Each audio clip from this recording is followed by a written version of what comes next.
I want to give all praise to Yahweh, Ba'ashem, Yahushai, and I want to give double honors to the apostles, the great millstone of Yasharallah, and I want to give all salutations to the brothers of GMS.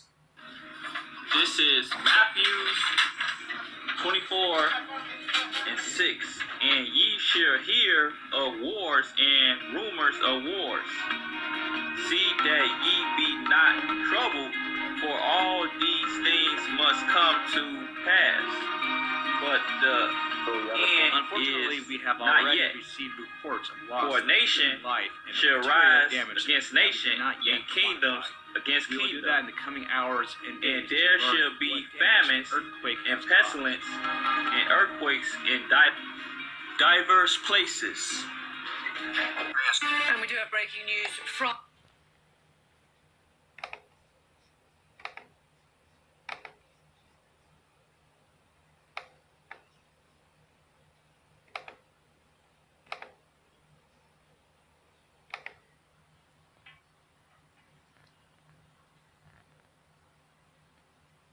Today we getting on this update on the earthquakes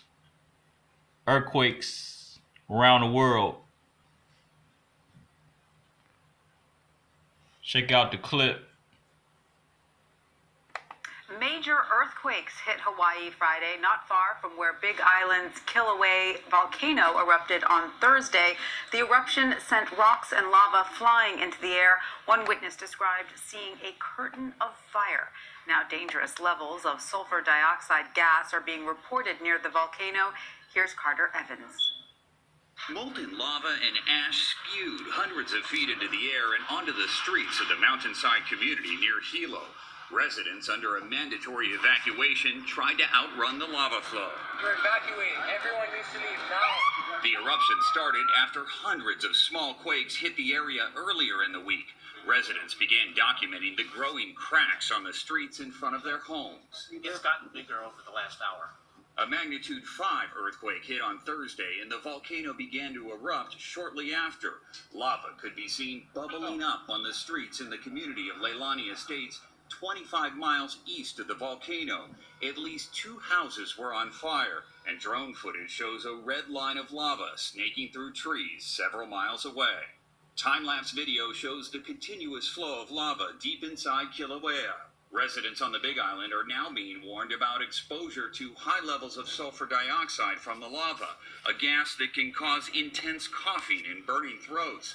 Volcano expert Paul Davis says the gas occurs during the melting process. It's sort of like you've injected ammonia into all your into your nose, into your breathing area, into your throat. Hawaii has 5 active volcanoes, but Kilauea has been in a constant state of eruption since 1983, and scientists say there's no way to predict how long this eruption will last.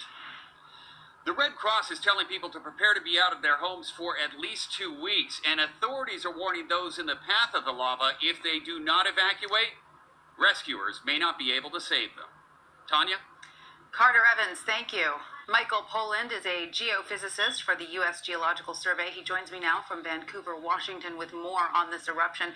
Michael, what can you tell us about a possible connection between recent earthquakes and the Kilauea eruption?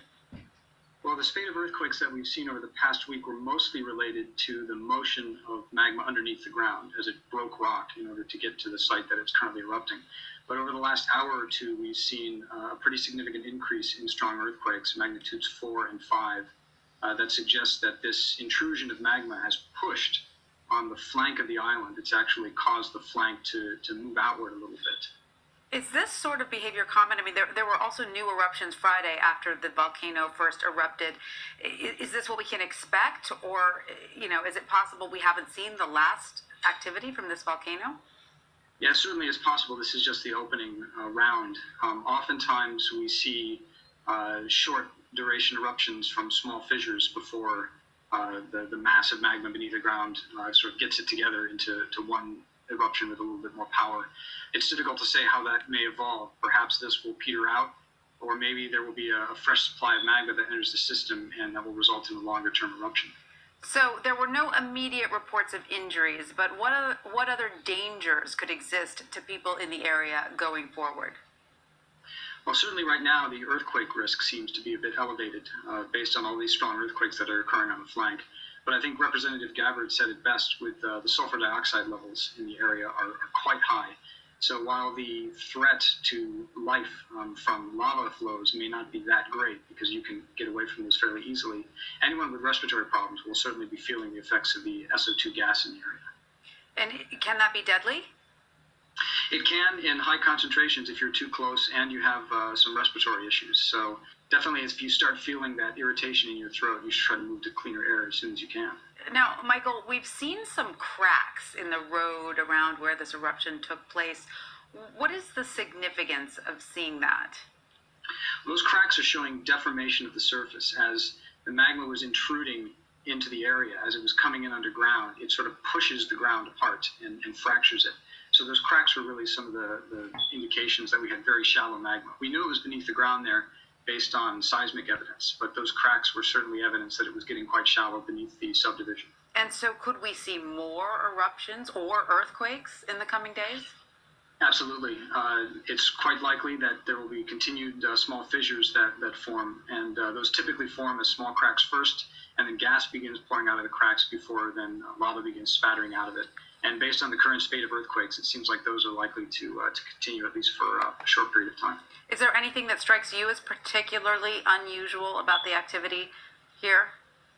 Well, the activity itself is pretty spectacular in the sense that we haven't seen an eruption in this part of Kilauea since 1960. And the fact that this all started with the draining of that long-term eruptive vent that had been active since 1983 was pretty unusual. I think we saw something coming because there was clearly some activity that was building throughout March and April. But I think it was pretty unusual for it to make it all the way down to the eastern tip of the island like it has. All right. Well, Michael Poland from the U.S. Geological Survey, thank you for joining us. My pleasure.